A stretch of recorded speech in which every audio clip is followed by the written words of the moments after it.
I got to give congratulations and props to the Houston Texans for torching my Pittsburgh Steelers. Um, you know who I want to give the most credit to in this Texans victory? I got to give that credit to D'Amico Ryans, the head coach. This is my first time really watching a whole game between the Texans and the Steelers and really seeing D'Amico Ryans in action. Really seeing his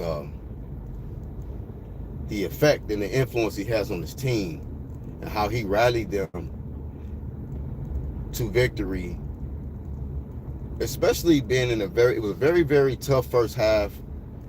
It was one of those typical Steelers. It felt like an AFC North game in the first half.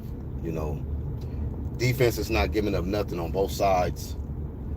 Offense struggling to really get some momentum, but defense is really creating plays. Turnovers and things like that. There was a lot of turnovers in the first half. A lot of sloppy offensive ball in the first half.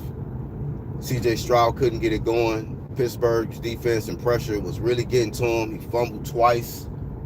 He was making some mental mistakes in there. And I think the moment he was a little nervous, I think, to start out. He had the butterflies.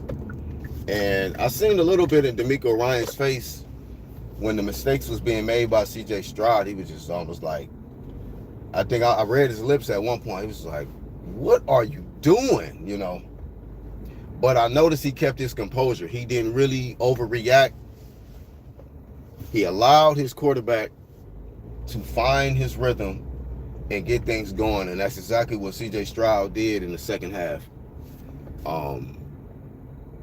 But D'Amico Ryans, man, outcoached Mike Tomlin. That fucking defense, man, is something else, man.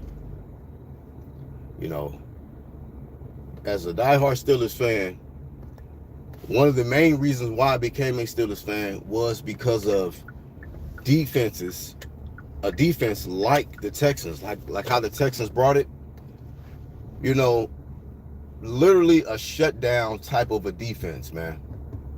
Aaron Rodgers couldn't breathe, man. The receivers couldn't breathe. Prescott, DK Metcalf, his return didn't matter. He had moments in the first quarter, and I think after the first quarter, it was pretty much shut down. That defense, from the D-line, the linebackers, the cornerbacks, they are serious, man, in that AFC. And going forward, whoever they are matched up against, they're going to have to deal with the intensity of that defense. And ain't no excuses. Pittsburgh Steelers got their ass whooped, man. Fair and square. Couldn't get nothing going, man. Really couldn't get nothing going. But like I said, D'Amico Ryans, man, what's so scary about him to me, like, I knew we had an issue after the first half. Even though we was only down 7-6, I knew it was going to be a problem, because as bad as a half the Texans had, when they interviewed D'Amico Ryans at the half, he wasn't rattled. He answered the questions. The man was talking like properly. He got that. He very articulate. And I was just like, man, this dude is unbothered, and his confidence was bothering me. I was like, man, we gonna have a tough second half, because with all the mistakes that they had offensively, to still have the lead at the half when we actually was doing pretty good in the first half, I was just like, man, We're gonna have issues. But D'Amico Ryans, man, I honestly believe that if it's not this season, eventually this man is going to win the championship. I can see some championships being won under the leadership of D'Amico Ryans. And I'm not being like prisoner of the moment type thing. I just feel like D'Amico Ryans, man, as a former player, actually a former Texan, I believe he played for the Texans, if I'm not mistaken. Texans or Eagles, one of the two. But I believe he was on the Texans. But as a former player, he understands he understands the defense. He understands what's going on. He knows how to relate to his players, and a lot like how the Steelers are with Mike Tomlin, where they want to win for Mike because they really like their coach. And, I feel like D'Amico Ryans has that same effect. They don't want to let him down, And like I said, I don't know if it's going to be this season, but eventually I can see D'Amico Ryans as a head coach getting a championship. So I got to give congratulations to the Texans. I got to give congratulations to D'Amico Ryans for, going out there and executing a wonderful game plan against the Steelers. They really came alive in the second half, really got going. C.J. Stroud looked like a whole different quarterback in the second half, man. And wasn't nothing we could do about it. As Steelers fans, Mike Tomlin, the whole team, we just had to just watch our hopes for the playoffs, go down the drain. But defense, man, like they say, offense wins games, defense wins championships. And Texas got the defense to win it, to win championships, to dominate and shut down teams. I believe that.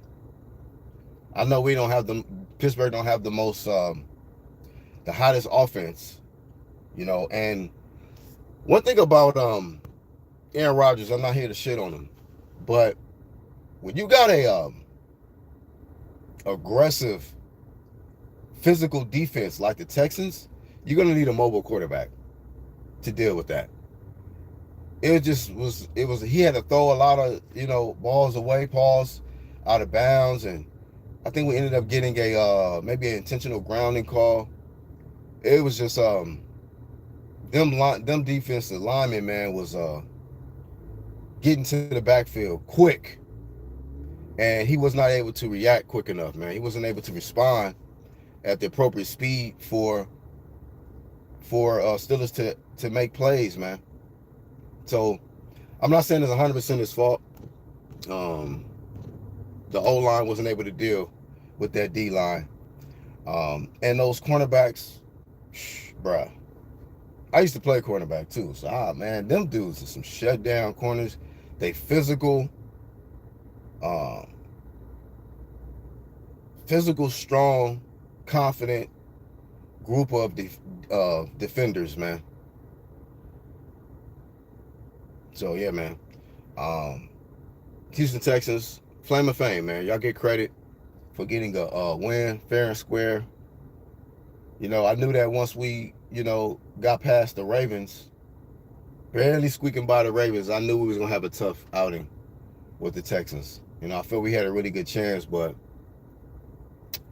man, I don't know. Like I say, I wish the best for Mike Tomlin. I don't know what's going to happen. As great as a coach as he is, in my opinion, I don't know how the Steelers is going to react and respond to this situation with him coming up short. Once again, it's like we'll get 500, get to 500, or get like go out 9-7 or, whatever, some shit like that. Get to the first round and get cooked. Texans torched the Steelers, man.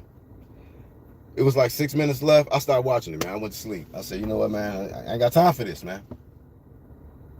I don't have time to get my energy zapped and drained from, loser activity taking place, because my Steelers was getting cooked, man. So, We at the house, just like the Ravens and the Bengals and everybody else is in the AFC North, man. You know, so I think that if they do not break apart this team, we keep our head coach, we keep Aaron Rodgers, and just build on what we have. We picked up DK Metcalf. Our receiver core is trash. I'm telling you, man. Like, and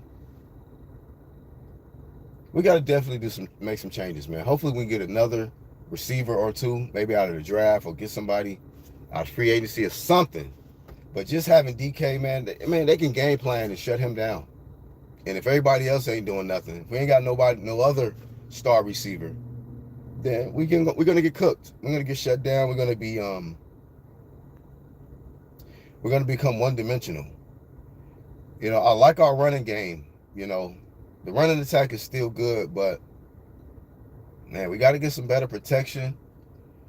Aaron Rodgers, man, them old ass legs he's not mobile like that no more. So we're gonna have to make some changes. I don't want to see them just totally reset though. So we'll see what happens next year. You know, let's think about football. You lose in the playoffs, you out. Ain't no 4-game series, none of that shit. You out of here. So we're out of here. Pittsburgh, we on the couch, man, watching everybody else to see who's gonna get to the Super Bowl. But we'll see, man. You know, I'm gonna keep my eye on the Texans. They kicked our ass, so you know, it's just like any situation. You know, you take an L from somebody, you're gonna pay attention to them. They got our attention, so Texans got my attention. We'll see what they do from here. CJ Stroud, you know, he from LA like me, so I low-key root for him. I was feeling bad for CJ Stroud in that first half, man. I was like, God damn, bro. I'm a Steelers fan, but I don't want to see you out here making these damn mistakes. He was looking terrible in that first half. Looking like he wasn't even supposed to be in the playoffs. Like, you need to be benched. But he got it together, man. So shout out to, once again, D'Amico Ryans for believing in his quarterback and allowing this man to figure it out. Because certain coaches, man, when they in an intense game like that, they'll get your ass up out of here. Like, man, sit your ass down. You know, put the backup quarterback in there, you know. So I'm glad CJ Stroud got it together. I am kind of glad, and I'm not glad, because, you know, him getting it together was the downfall of my team. But, you know, people from my city, I still support them. So congratulations, CJ Stroud. It would be nice to see this. And Houston is my second home, so it would be nice to see if the Houston Texans could pull it out this year. Because the way D'Amico Ryans is leading that team, that would be a great thing to see. You know what I mean? That'd be a great thing to see. So that's all I got. Shout out to the Texans fans. Shout out, you know, for y'all victory. Shout out to the Steelers fans, man. We got to go back to the drawing board, man. Figure it out next year. That's all I really got for this one, man. Shout out to Lisa Bells who pulled up in the chat. And shout out to everybody who caught the playback. I'm the Black Horseman, man. Peace out.